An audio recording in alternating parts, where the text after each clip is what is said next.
Judith Polgar? Can you tell me who she is? She was in the top 10. She was in the top 10 players in the world. She's the only female to have ever done that. So she must have been pretty good. Judith Polgar is the only female player ever to have beaten a world chess champion while they were still the world chess champion. She has also beaten, in tournament games, the likes of Mikhail Tal, Anatoly Karpov, Boris Spassky, Garry Kasparov, Vishwanathan Anand, Vasily Topalov. She has beaten all of the world champions at some point or another. What about Najdorf? I don't... Yes, she has actually. She beat him 4 or 5 years ago. Yes. Okay, I can tell you that for a fact.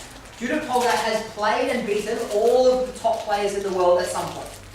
She has been in the world's top 10 for quite some time. She retired, I believe it was last year. So she no longer plays in elite tournaments. Hands down for me. Okay. So Judith Polgar loved the weird and the wild and the wacky. So the Najdorf, the opening in general, was one of her favourites. And she would play openings or variations that other people wouldn't consider.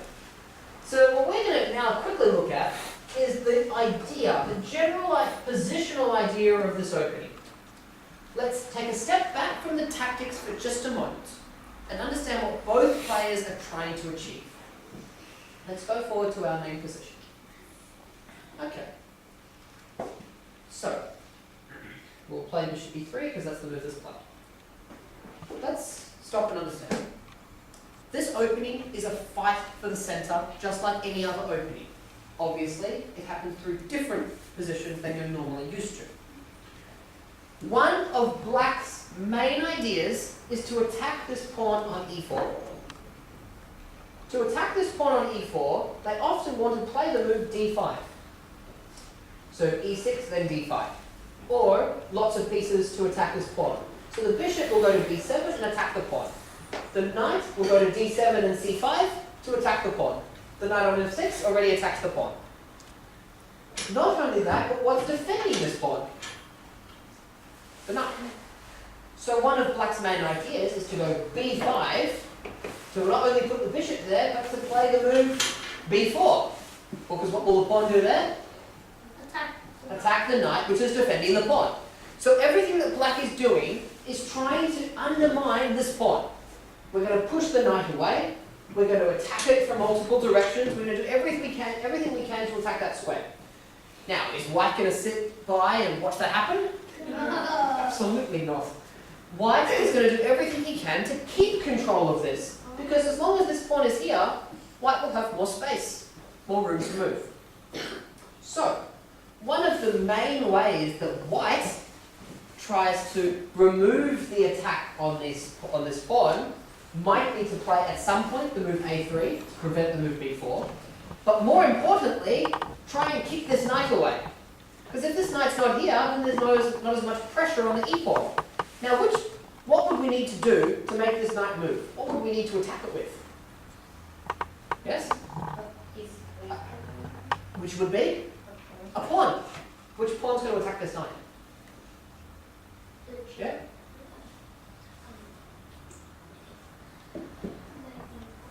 The e-pawn. But if we move the e-pawn, he'll take it. So it's not bad, but we need something else to do. Yes? The g-pawn. But that looks very far away, doesn't it? That's what White's going to try and do. In all of these positions, one of White's main ideas is to push this g-pawn up the board and kick this knight away. Push it back. And we'll get to that again later. Yes? But they're sort of both trying to do the same thing. They are. Because they're both, that one's attacking their knight. Correct. They're both attacking on different flanks. See, this position is kind of like what happens when people castle on opposite sides of the board. For those who have heard me talk about that before, when you castle on opposite sides of the board, it becomes a race, doesn't it? Yeah. Okay. Well, it's kind of like a race, but with no one having castled yet.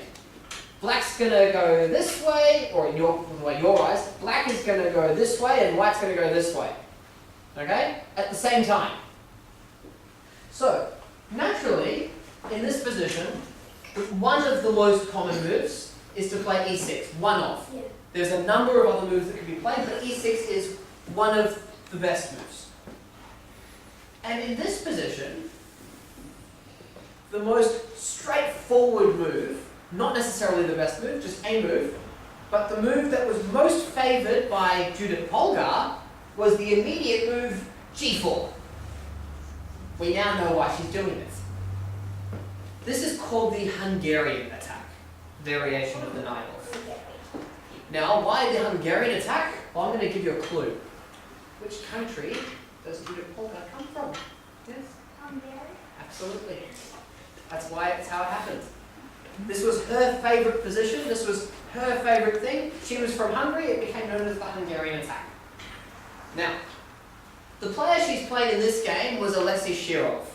To give you an idea of the type of player Alexei Shirov is, or was and still is, he wrote a book on chess. He called it Fire on Board, meaning wild complications and everything crazy and trying to burn up on the chessboard. Do you think he's a slow positional player? He plays this sort of stuff. Now, Judith Polgar played this position with both white and with black against the best players. She has beaten Viswanathan Anand in one of these positions. She has toyed with other top grandmasters, like literally made them look terrible in these positions. But let's understand what you're about to see. Because the move g4 is potentially a weak move. The move g4 is not very well protected. It's only protected by the queen. It's only attacked once at the moment. So in this position, black tries to say, white, I know your idea is to play g4, but you have done it way too early. So black immediately attacks white out of the blue and plays the move e5. Okay. So this move e5, we've just played e6, now we play e5. We've wasted a move, but it's got a key point. We're attacking the knight. What else are we attacking? Yes? The pawn, exactly. We've opened up the bishop. So we're attacking this both times. White has only one move that saves both. Yes? Correct. Knight f5. Now, do you think black likes that knight sitting there very much? So what can he do to kick it away? G6. Alright. Now if the knight moves, what will black do? Yeah? Take the pawn. So, I don't think we're going to move the knight, are we? If we're not going to defend it or move it away, what should we do? Counterattack. Counterattack. So what's a move that black can play to counterattack? Yes.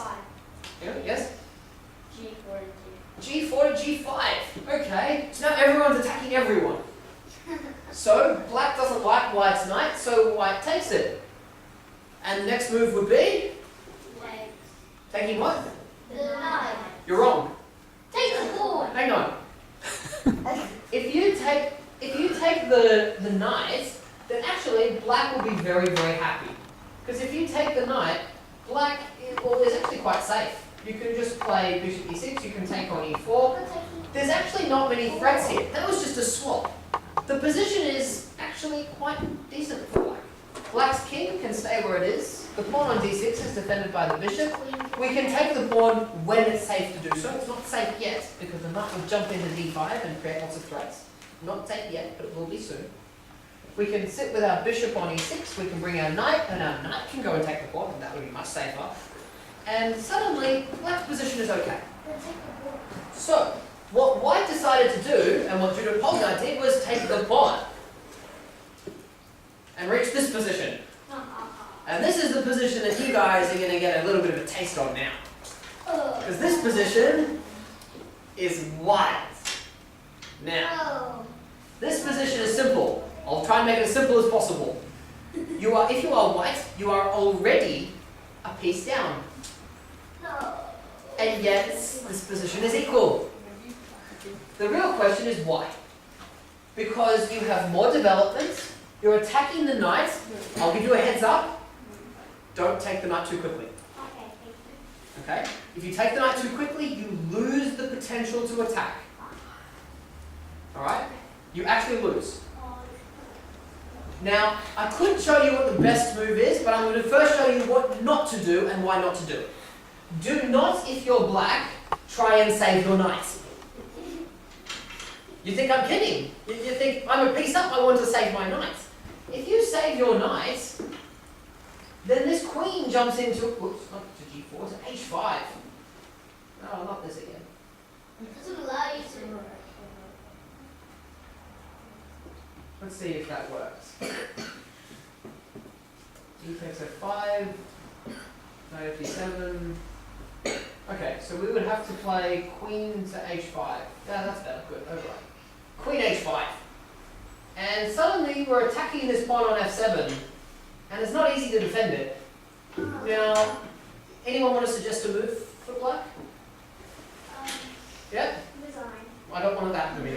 Just a move, just so we can illustrate the idea. Yes? Oh, maybe queen e7.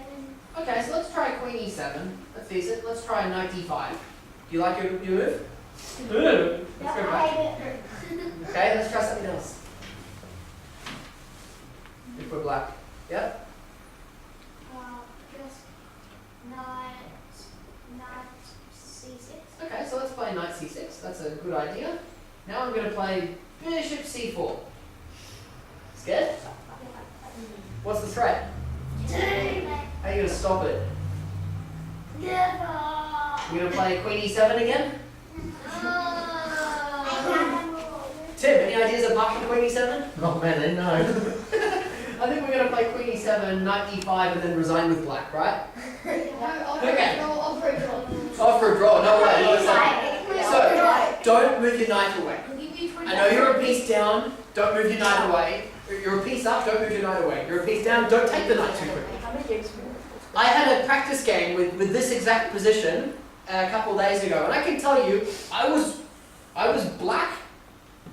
I did not move my knight away for something like 15 moves. And my opponent did not take the knight for like 15 moves. It was just better for us to both leave it there. Your best chance with black is to take control of the d5 square. Because as you saw, if that move happens, you're in trouble. So I'm going to give you a heads up now. There are lots of ways to attack, and we'll come back and have a look at it afterwards. But I'm going to show you what the best move is, because I do not want black to have a really bad time here. Black's best move is the move d5. You guys are going to play this position with white. And with black. You ready for the next round, Tim? Yep. Excellent. No. Okay, it will be white's turn to move when you reach this position. But what happened? Can you tell us white's best? White, lots of plans. Basically, you are expecting, even though you're already a piece down, to sacrifice more pieces and try and checkmate them. This applies to white as well, actually. If you have your pieces attacked, don't necessarily just move them out of the way. I can tell you now, there is at least one position in this variation that I've seen that white sacrifices not one, not two, but three pieces. In one room. Like one after another, after another, after another. Like they literally have sacrificed the knight, then they sacrifice the knight, then they sacrifice their bishop, and it leads to a draw. Or in fact, in one position, it's even just better for white, even though he's three pieces down. And black's king ends up walking out over here. I'm not kidding. I'm not joking. Have a look who you're playing. Just a moment. When a pawn attacks, Guys, stop listening to when a pawn attacks our pieces in most of our games, the first instinct is we need to move to a safe place, and usually that's going to be the right thing to do, but not necessarily in this position. So take your time.